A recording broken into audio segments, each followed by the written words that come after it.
Well, I think citizen groups could have influence over regulations, and I think being in the game is an important part of the rulemaking process because part of the responsiveness that takes place, that agency officials, when they look at the public comments that come in, they're continually being overseen by our judiciary.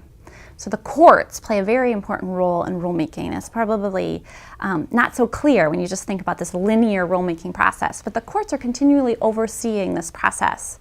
And the courts are asking themselves, when rules are appealed to the courts, were the public comments considered? Were the arguments that were made within the public comments addressed in the final rule by agency officials? So if public interest groups were active, or more active, they are active at some level, but more active during the rulemaking process, they, in theory, should have a greater voice in the rulemaking process.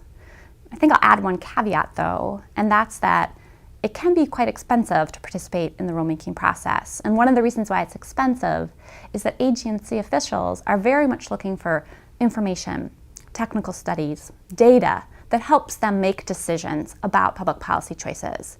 Oftentimes, agency officials are experts. They're very drawn to tactical information. Traditionally, businesses, corporations, trade associations have put more money into generating that type of information. And because of that, one could hypothesize that they have a great deal more influence on rulemaking in the aggregate.